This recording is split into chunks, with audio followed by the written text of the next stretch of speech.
सूरत से नहीं बल्कि सीरत से होता है प्यार। एक समय की बात है, एक व्यापारी अपनी 3 बेटियों के साथ रहता था। व्यापारी को अपनी तीनों बेटियों से प्यार था। एक दिन उसे किसी काम से दूसरे देश जाना था। जाने से पहले व्यापारी ने अपनी तीनों बेटियों को अपने पास बुलाया और पूछा, मेरी प्यारी बच्चियों, कहो मैं परदेश से तुम तीनों के लिए क्या लाऊं। पहली बेटी ने सुंदर कपड़े और दूसरी बेटी ने गहने मंगवाए। तीसरी बेटी, जिसका नाम ब्यूटी था, उसने अपने पिता से कहा कि वह उसके लिए एक गुलाब का फूल ले आए। व्यापारी ने अपनी तीनों बेटियों से उनके उपहार लाने का वादा किया और अपने सफर पर निकल पड़ा। अपना काम खत्म करके व्यापारी जब अपने घर की ओर चला, तो वह तूफान में फंस गया और रास्ते से भटक गया। बहुत कोशिशों के बाद भी वह अपने घर का रास्ता न ढूंढ सका। तब तक तो अंधेरा भी हो चुका था। तभी अचानक उसकी नजर एक रोशनी पर पड़ी जो दूर एक महल से आ रही थी। व्यापारी ने सोचा शायद महल में उसे रात बिताने की जगह मिल जाए, इसलिए वह उस तरफ चल पड़ा। जब व्यापारी महल में पहुंचा तो महल में कोई भी नहीं था।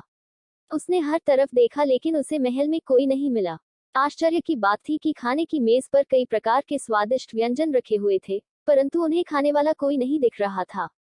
भोजन को देख व्यापारी की भूख और बढ़ गई थी, इसलिए उसने भरपेट खाना खाया और एक कमरे में मुलायम गेंदों पे सो गया। सुबह व्यापारी ने जब महल के बागीचे में सुंदर गुलाब खिले देखे, तो उसे ब्यूटी से किया हुआ वादा याद आ गया। उसने एक फूल तोड़ा और घर की ओर जाने लगा। तभी वहां एक भयानक जीव प्रकट हुआ और बोला, मैंने तुम्हें अपना भोजन खाने दिया, अपने मुलायम गेंदों पर सोने दिया और तुम मेरे ही बागीचे से गुलाब तोड़ रहे हो। तुम्हें इसकी सजा भुगतनी होगी। व्यापारी बहुत डर गया था। कांपते हुए बोला, मुझे माफ कर दो, माफ कर दो मुझे मत मारो। यह गुलाब मैंने अपने लिए नहीं तोड़ा, अपनी बेटी के लिए तोड़ा था। मैंने अपनी बेटी से वादा किया था कि मैं उसके लिए गुलाब का फूल लाऊंगा। यह सुनते ही राक्षस ने व्यापारी से कहा कि वह एक शर्त पर उसे छोड़ेगा, उसे अपनी बेटी को महल में भेजना होगा। डरा और घबराया हुआ व्यापारी अपनी बेटी को भेजने का वादा कर वहां से चला गया। घर पहुंचकर व्यापारी ने अपनी बेटियों को सारी बात बताई और ब्यूटी से माफी मांगते हुए कहा, अपनी जान बचाने के लिए मुझे उस समय कुछ समझ नहीं आया और मैं राक्षस से यह वादा कराया। मुझे माफ कर दो ब्यूटी, अपने स्वार्थी पिता को माफ कर दो।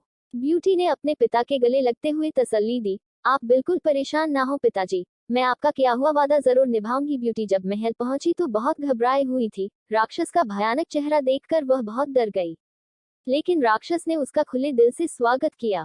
राक्षस ने उसे रहने के लिए अपने महल का सबसे अच्छा कमरा दिया और जब ब्यूटी आग के सामने बैठकर कढ़ाई करती तब राक्षस उसके पास घंटों तक बैठा रहता और उसे निहारता रहता। धीरे धीरे दोनों को एक दूसरे का साथ अच्छा लगने लगा और वे अच्छे दोस्त बन गए। अब वह दोनों सारा दिन एक दूसरे से बातें करते और खुश रहते। राक्षस को ब्यूटी बहुत अच्छी लगती थी और वह उससे शादी करना चाहता था, लेकिन डरता था कि ब्यूटी एक राक्षस से कभी शादी नहीं करना चाहेगी। बड़ी हिम्मत जुटाकर एक दिन उसने ब्यूटी से अपने दिल की बात कहने का फैसला किया। जब वह ब्यूटी के पास पहुंचा तो देखा कि ब्यूटी अपने पिता को याद करके बहुत उदास है। उससे ब्यूटी की उदासी देखी नहीं गई और उसने ब्यूटी को एक जादुई शीशा दिया जिससे वह अपने पिता को देख सके। ब्यूटी बहुत खुश हुई, लेकिन जब उसने अपने पिता को देखा तो वह बहुत बीमार थे।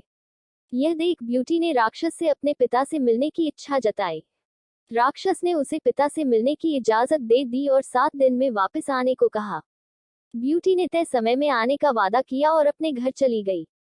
ब्यूटी को सामने देख व्यापारी खुश हो गया और जैसे जैसे उसे पता चला कि राक्षस देखने में भले ही क्रूर हो लेकिन वह दिल का बहुत ही नेक और दयालु है, व्यापारी की सेहत और सुधरती गई। परिवार से मिलने की खुशी में 7 दिन कब निकल गए, ब्यूटी को पता ही नहीं चला। एक दिन ब्यूटी ने सपना देखा कि राक्षस की हालत बहुत खराब है और जल्दी ही मरने वाला है। अगले ही दिन वह महल वापस आ गई और उसने पाया कि राक्षस बगीचे में बेसुध पड़ा हुआ था जैसे वह मर चुका हो। ब्यूटी उसे देखते ही रो पड़ी, तुम मुझे छोड़कर मत जाओ, मैं तुमसे बहुत प्यार करती हूँ और तुमसे शादी करना चाहती हूँ। मैं अपनी सारी जिंदगी तुम्हारे साथ बिताना चाहती हूँ। जैसे ही ब्यूटी ने यह शब्द कहे, एक रोशनी ने राक्षस को ढक लिया और जब रोशनी गायब हुई तो भयानक और क्रूर दिखने वाला राक्षस एक खूबसूरत राजकुमार में बदल चुका था। राजकुमार ने बताया कि एक दुष्ट जादूगरनी ने उसे एक राक्षस बना दिया था और सच्चे प्यार से ही उस जादू को तोड़ा जा सकता था। बहुत समय से राजकुमार उस लड़की को ढूंढ रहा था जो उसे उस रूप में प्यार करे जिससे सब डरते थे, जो उसकी सूरत से नहीं बल्कि उसके गुणों को चाहे। आखिरकार राजकुमार को उसका सच्चा प्यार मिल गया और वह बहुत खुश था। जल्द ही ब्यूटी और राजकुमार की शादी हो गई और वह अपनी गुलाबों सी खूबसूरत दुनिया में हंसी खुशी रहने लगे। इस कहानी से हमें यह शिक्षा मिलती है कि हमें किसी की सूरत को देखकर उसकी सीरत का अंदाजा नहीं लगाना चाहिए। इंसान का बाहरी रूप सिर्फ दिखावा है, उसका साफ दिल, उसके गुण देखकर इंसान से प्यार किया जाता है।